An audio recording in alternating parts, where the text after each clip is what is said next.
Santo Agostinho. Ele buscou o sentido da vida nos prazeres, na filosofia e nos livros, até encontrar Deus. Poucos nomes atravessaram tantos séculos com tamanha força quanto o de Santo Agostinho. Nascido em 354 d.C., na pequena cidade de Tagaste, no norte da África romana, hoje Argélia, Aurélio Agostinho de Hipona foi um homem dividido. Entre a razão e a fé, entre os prazeres do mundo e a busca por Deus, ele percorreu uma das trajetórias mais fascinantes da história do pensamento ocidental. Sua vida não é apenas uma biografia, mas um verdadeiro espelho das contradições humanas. E talvez seja isso que o torna tão atual. Desde cedo, era evidente que carregava algo incomum, uma mente afiada, uma oratória encantadora e uma sede insaciável por prazer, poder e sentido.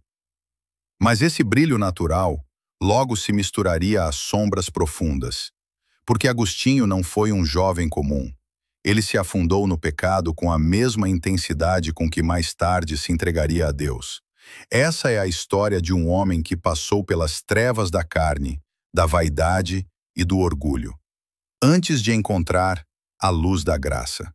E é justamente isso que torna sua trajetória tão fascinante. Ele não nasceu santo, ele teve que se tornar um Agostinho. Nasceu em uma família comum, mas que já trazia dentro de casa o embate entre duas crenças. Sua mãe, Mônica, era uma cristã fervorosa, enquanto seu pai, Patrício, era pagão, embora tenha se convertido no fim da vida. Essa tensão entre dois mundos marcou Agostinho desde cedo. Agostinho foi criado sob o olhar vigilante de sua mãe, Mônica, que rezava todos os dias pela salvação do filho. Mas ele não queria salvação, queria viver. Inteligente, eloquente e curioso, ele demonstrava desde jovem um desejo insaciável por respostas. Aos 17 anos, partiu para Cartago para estudar retórica, a arte da persuasão. Cartago era um grande centro intelectual e moralmente liberal do Império Romano. Ali mergulhou de cabeça em tudo o que a vida oferecia: festas, jogos, sexo e debates filosóficos. E não escondia, orgulhava-se da sua vida desregrada. Fez parte de grupos de jovens que competiam entre si em bravatas, em seduções, em conquistas vazias. Foi ali que sua fama de brilhante orador começou a florescer, mas também onde mergulhou num estilo de vida que ele próprio depois classificaria como pecaminoso. Viveu um romance duradouro, mas não se casou, vivendo em concubinato, e teve um filho chamado Adeodato. Se entregou aos prazeres do mundo, com a mesma intensidade com que buscava a verdade. Mas isso não o impediu de ter outras relações paralelas. Agostinho não se envergonhava de ter amantes. Ele mesmo escreveu anos depois: Senhor, faze-me casto, mas não agora. Mais do que o prazer da carne, Agostinho era viciado no prazer da vaidade. Queria ser admirado, aplaudido, reconhecido. E conseguiu. Sua inteligência e retórica o levaram ao topo do mundo acadêmico. Aos 30 anos, já era o principal professor de retórica do Império em Milão, uma posição invejada por muitos. Era o auge do sucesso, mas também o fundo do vazio. Nem a retórica, nem as festas, nem o amor carnal conseguiram preencher o vazio existencial que Agostinho sentia. Apesar de parecer realizado, Agostinho começou a perceber que todos os prazeres do mundo não conseguiam satisfazer o que ele chamava de a fome da alma. Enquanto isso, sua mãe continuava orando, e seu coração começava a rachar. Começou então a experimentar diferentes correntes filosóficas e religiosas. Primeiro, o maniqueísmo, doutrina que via o mundo como uma eterna batalha entre o bem e o mal, luz e trevas. Depois, o ceticismo, que o ensinou a desconfiar até das certezas mais básicas. E por fim, o neoplatonismo, com sua ideia de que o mundo material era apenas uma sombra do mundo verdadeiro, espiritual e eterno. Essas doutrinas ajudaram a moldar seu pensamento, mas ainda não eram suficientes. Havia algo que faltava, uma inquietação que nem os filósofos, nem os deuses pagãos conseguiam acalmar. E foi nesse momento, já em Milão, que Agostinho conheceu uma figura que mudaria tudo: Ambrósio, o bispo da cidade. A influência de Ambrósio e o chamado da fé. Ambrósio não era apenas um líder religioso.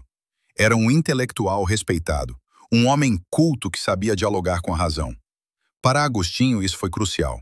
Ele já havia desprezado o cristianismo na juventude, considerando-o simples demais. Mas com Ambrósio, viu que era possível unir fé e razão, emoção e lógica. Começou a ler a Bíblia com outros olhos, e aos poucos, o evangelho foi vencendo a resistência do filósofo. A conversão definitiva veio em 386, num momento quase cinematográfico. Agostinho estava num jardim, perturbado em lágrimas, quando ouviu uma voz de criança dizendo "Tole legi", ou seja, toma e lê.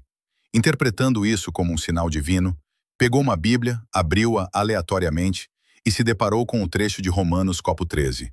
Revistam-se do Senhor Jesus Cristo e não se preocupem em satisfazer os desejos da carne. Foi o golpe final na muralha de dúvidas que ainda restava. Agostinho se rendeu. Em 387, foi batizado por Ambrósio, junto com seu filho Adeodato. Pouco depois, perdeu tanto a mãe quanto o filho, perdas que o marcaram profundamente. Decidido a abandonar o mundo e dedicar-se inteiramente a Deus, vendeu tudo o que tinha e fundou uma pequena comunidade monástica em Hipona. Foi nessa cidade que ele se tornaria bispo, cargo que ocupou até sua morte. Mas mais do que administrador religioso, Agostinho foi um pensador inquieto. Um debatedor incansável, escreveu sobre praticamente tudo: o bem, o mal, o tempo, a liberdade, a política, o pecado, a graça, o amor, a vida e a morte. As Confissões, um marco na literatura e na alma. Entre todas as suas obras, e foram muitas, Confissões talvez seja a mais famosa. Escrita como uma longa oração autobiográfica, é um verdadeiro mergulho na alma humana. Ali, Agostinho se expõe, se analisa, se desnuda. Não esconde seus pecados, seus erros, seus conflitos, fala de sua juventude desregrada, das dúvidas intelectuais, dos prazeres terrenos. E, ao mesmo tempo, expressa um amor profundo por Deus, um arrependimento sincero, uma sede de eternidade. Mais do que um tratado teológico, Confissões é um convite à introspecção. É como se Agostinho dissesse ao leitor: olha para dentro de si, encontre Deus dentro da tua própria alma. Quando Roma foi saqueada pelos visigodos em 410, o mundo conhecido desmoronou. Muitos culparam os cristãos, dizendo que abandonar os deuses antigos havia trazido a ruína. Agostinho, então, escreveu uma de suas maiores obras, A Cidade de Deus. Nela, ele contrapõe duas realidades: a cidade dos homens, marcada pelo egoísmo, vaidade e violência, e a cidade de Deus, construída sobre a fé, o amor e a eternidade. Essa obra é, ao mesmo tempo, uma resposta à crise política de sua época e uma reflexão profunda sobre o destino da humanidade. Agostinho mostra que, embora vivamos neste mundo, não devemos nos apegar a ele. A verdadeira cidadania do cristão está em Deus. Santo Agostinho morreu em 430, durante o cerco de Hipona pelos vândalos. Estava doente, debilitado, mas ainda rodeado de livros, orações e salmos. Sua morte, silenciosa e humilde, contrastava com a grandiosidade de seu pensamento. Desde então, sua influência só cresceu. Foi canonizado, tornou-se doutor da Igreja, patrono de ordens religiosas e referência para católicos, anglicanos, protestantes e até ortodoxos, mesmo com algumas discordâncias doutrinárias. Seu pensamento sobre o pecado original, a graça divina, a liberdade humana e a busca pela verdade moldou toda a teologia ocidental. Teólogos como Tomás de Aquino beberam de sua fonte. Reformadores como Lutero e Calvino o reverenciaram. Filósofos modernos e contemporâneos ainda dialogam com suas ideias. Um homem como nós. Mas, acima de tudo, Agostinho é um espelho da condição humana. Ele não nasceu santo. Errou, buscou, caiu, levantou, amou, sofreu, duvidou, chorou, acreditou. Sua vida é prova de que ninguém está fora do alcance da graça, de que a verdade pode ser buscada por todos, mesmo aqueles que se julgam perdidos. Num tempo em que o mundo parece novamente mergulhado em incertezas, guerras e vazios espirituais, Agostinho nos convida a olhar para dentro, a escutar o silêncio, a reencontrar o divino em nós mesmos. Porque, como ele escreveu, numa de suas frases mais belas, fizeste-nos para ti, ó Senhor, e inquieto está o nosso coração enquanto não repousa em ti. E talvez seja essa inquietação que nos torna verdadeiramente humanos. Porque o verdadeiro milagre da vida de Agostinho não é que ele virou santo, é que ele foi pecador como nós.